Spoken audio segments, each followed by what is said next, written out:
మత్తయి సువార్త 7:24 చదువుకున్నాం. కాబట్టి ఈయన మాటలు విని వాడు చొప్పున చేయి ప్రతివాడును బండ మీద తన ఇల్లు కట్టుకున్న బుద్ధిమంతుని పోలియుండును. వాన కురిసెను, వరదలు వచ్చెను, గాలి విసిరి ఆ ఇంటి మీద కొట్టెను గాని దాని పునాది బండ మీద వేయబడిన కనుక అది పడలేదు. మరియు ఈయన మాటలు విని వాటి చొప్పున చేయని ప్రతివాడు ఇసుక మీద తన ఇల్లు కట్టుకున్న బుద్ధిహీనుని పోలియుండును. వాన కురిసెను, వరదలు వచ్చెను, గాలి విసిరి ఆ ఇంటి మీద కొట్టెను, అప్పుడు అది కూలబడెను, దాని పాటు గొప్పదని చెప్పాను. కాబట్టి ఇక్కడ మత్తయి సువార్తలో 7:24 ఏంటంటే, కాబట్టి ఈయన మాటలు విని వాటి చొప్పున చేయి ప్రతివాడును బండ మీద తన ఇల్లు కట్టుకున్న బుద్ధిమంతుని పోలియుండును అంటున్నాడు. మరి దేవుని మాట ప్రకారం చేసేవాళ్ళు, దేవుని మాట ప్రకారం నడిచే వాళ్ళంట బండ మీద ఇల్లు కట్టుకున్న బుద్ధిమంతుని పోలి ఉంటారంట. బండ మీద ఉన్న ఇల్లు ఏమైందంటే అది పడిపోదు. కానీ ఇసుక మీద ఇల్లు కట్టామంటే మరి గాలి వాన వచ్చినప్పుడు అది ఇసుక కాబట్టి అది పడిపోతుంది. మరి బండ మీద తన ఇల్లు కట్టుకున్నవాడంట బుద్ధిమంతుని పోలి ఉన్నాడంట, బుద్ధిమంతునిగా ఉన్నాడు. మరి దేవుని మాట వింటే ఎలాంటిదైనా సరే, మరి ఎలాంటి వాన వచ్చినా, వరద వచ్చినా, కష్టాలు వచ్చినా, మరి నష్టాలు వచ్చినా, ఏమొచ్చినా కూడా మనము స్థిరంగా నిలబడగలుగుతాం. అదే కనుక మనం బండ మీద మన పునాది కట్టుకోకపోతే, బండ ఎవరంటే క్రీస్తునే బండ. ఆ ఏసీలో మనం కట్టుకున్నప్పుడు మనకి ఎలాంటి కష్టాలు వచ్చినా మనము భయపడం. మరి ఎలాంటి తుఫాన్లు వచ్చినా, ఎలాంటి మన పరిస్థితులు మనం మారిపోయినా సరే కూడా మనకి ఏ అపాయం కూడా రాదు. కానీ బండ మీద కట్టుకుని వెళ్ళంట బుద్ధిమంతులు పోలి ఉండరు. మరి బుద్ధిమంతులుగా ఉంటారు. వాన వచ్చినా, వరదలు వచ్చినా, గాలి విసిరి ఆ ఇంటి మీద కొట్టిన కానీ దాని పునాది బండ మీద వేయబడి కనుక అది పడలేదు. మరి యేసుక్రీస్తే ఆ బండ. ఆయనలో ఉన్నప్పుడు మనకి ఎలాంటి కష్టాలైనా సరే కూడా మనము ఎదిరించగలుగుతాం. ఎందుకని? మనకి దేవుడు ఉన్నాడు. మనకి ఏమొచ్చినా సరే ఆయనే తీరుస్తాడు. ప్రతి ఒక్కరిని తీర్చే దేవుడు ఆయన. ఎలాంటి సమస్య వచ్చినా మనం ప్రార్థన చేసినప్పుడు ఆ సమస్యని దేవుడే తీరుస్తాడు. ఎలాంటి కష్టం వచ్చినా మనం ప్రార్థన చేసినప్పుడు ఆ సమస్య మన అడ్డు నుంచి వెళ్ళిపోద్ది. అప్పుడు మనకి ఎవరున్నారు? మనకి యేసయ్య ఉన్నాడు. యేసయ్య ఉన్నాడు కాబట్టి మనము భయపడాల్సిన అవసరం లేదు. మన బండ మీద కట్టిన పునాదిలాగా ఉంటుంది, గట్టిగా ఉంటుంది. వాన వచ్చినా, వరద వచ్చినా, ఎలాంటివి వచ్చినా సరే కూడా అది కూలిపోదంట. ఎందుకని? బండ స్థిరమైంది. ఆ బండ మీద కట్టుకున్నప్పుడు మనకి ఎలాంటి కష్టాలు కూడా మనకి రావు. మరి ఈ నా మాటలు విని వాడు చొప్పున చేయని ప్రతివాడు ఇసుక మీద తన ఇల్లు కట్టుకున్న బుద్ధిహీనుని పోలియుండును. మరి దేవుడి మాటలు విని దేవుడి మాటల ప్రకారం చేయని వాడంట ఇసుక మీద ఇల్లు కట్టుకున్న బుద్ధిహీనుని పోలియుండును. ఇప్పుడు ఇసుక మీద మనం ఇల్లు కట్టుకున్నాం అనుకో, ఏమవుతుంది? ఆ వాన వచ్చినప్పుడు ఆ ఇసుక అంతా కూడా వెళ్ళిపోద్ది. మరి అప్పుడు ఆ ఇల్లు అనేది కూలిపోద్ది. మరి ఆ ఇసుక మీద కట్టుకున్న ఇల్లు అంట మరి బుద్ధిహీనుని పోలి ఉండను. మరి వాన కురిసెను, వరదలు వచ్చెను, గాలి విసిరి ఆ ఇంటి మీద కొట్టెను, అప్పుడు అది కూలబడెను. మరి వాన వరద వచ్చినప్పుడు అది కూలిపోద్ది.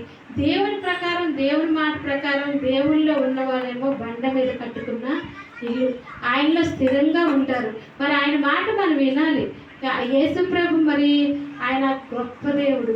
ఆయన మాట మనం విన్నప్పుడు బండ మీద ఇల్లు కట్టుకున్న బుద్ధిమంతుని పోలి ఉంటారు. మనకి ఎన్ని కష్టాలు రాని, ఎన్ని నష్టాలు రాని, ఎలాంటి వ్యాధులు రాని, బాధలు రాని, మనము ఒకే నిరీక్షణ కలిగి ఉంటాం. ఆ నిరీక్షణ ఎవరు? యేసుక్రీస్తు ఒక్కడే. ఆయన ఒక్కడే. మరి దేవుడు ఒక్కడే. మరి ఆయన కలిగి ఉంటే మనకి ఎలాంటి కష్టం వచ్చినా మనము ఎదిరించగలుగుతాము. అదే కనుక దేవుళ్ళు మనలో లేనప్పుడు మనము ఏం చేస్తామంటే, ఏదైనా సమస్యలు వచ్చినాయి అనుకో మనము భయపడిపోతాం. మరి అలాంటి కష్టాలు వచ్చినప్పుడు మనకేంటి? భయం వచ్చింది. ఇవన్నీ ఎలా పోతాయి అని మనకి భయం కలిగిద్ది. కానీ ఆ కష్టాల నుండి మనము దాటలేము. మరి అలాంటి సమస్యలు, ఎలాంటి సమస్యలు ఉన్నా మరి దేవుడు ఉంటే మాత్రం మనకి ఎలాంటిదైనా కూడా అది మన దగ్గర నుంచి వెళ్ళిపోద్ది. ఆయన్ని కలిగి ఉండాలి. ఆయన కలిగి ఉంటే మనకి సంతోషం ఉంటుంది. నెమ్మది ఉంటుంది, సుఖం ఉంటుంది. కష్టాలు వస్తాయి, రాకుండా మానం. కానీ ఆ కష్టాలను కూడా దేవుడు తీగల సమర్థుడు, శక్తిమంతుడు. ఆయన గొప్ప దేవుడు. ప్రభువా నీ దేవుడి దగ్గరికి వచ్చి నువ్వు మొరపెట్టినప్పుడు, ఆయన్ని నువ్వు కోరుకున్నప్పుడు ఎలాంటి సమస్య అయినా దేవుడు తీసివేస్తాడు. ఆయన నీ కొరకు నా కొరకు మరి ఈ లోకానికి వచ్చాడు. ఆయన మనం కలిగి ఉండాలి. ఈ లోకంలో మరి మనుషులను కాదు, కానీ మనుషులను నమ్ముకుంటే వ్యర్థం అంటున్నాడు. రాజుని నమ్ముకుంటే వ్యర్థం, కానీ దేవుని నమ్ముకుంటే మనకి ఎంతో మేలు జరిగింది. ఆయనకు ఆ యేసు ప్రభుని కలిగి ఉండటం వల్ల మనకి ఎంతో మేలు కలిగిద్ది. మనం ఇక్కడ 11 వచనం, ఇరుకు ద్వారం ప్రవేశించుడి, నాశనంగా పో ద్వారం వెడల్పు, ఆ దారి విశాలమున ఉన్నది, దాని ద్వారా ప్రవేశించువారు అనేకులు. జీవమునకు పో ద్వారం ఇరుకును, ఆ దారి సంకుచితమనై ఉన్నది, దాన్ని కనుగొని వారు కొందరే అంటున్నాడు. మరి ఇక్కడ ఇరుకు ద్వారంన ప్రవేశించుడి అంటున్నాడు. మరి ఇరుకు ద్వారం అంటే కష్టాలు ఉంటాయి. ఇరుకు ద్వారంలో ఏంటంటే కష్టాలు ఉంటాయి. అయినా సరే ఆ నాశనానికి పోయే ద్వారం అంట వెడల్పంట, ఆ దారి సంకుచితమై ఉందంట. ఇరుకు ద్వారం అంటే సంకుచితమైంది, దాన్ని కనుగొని వారు కొందరే.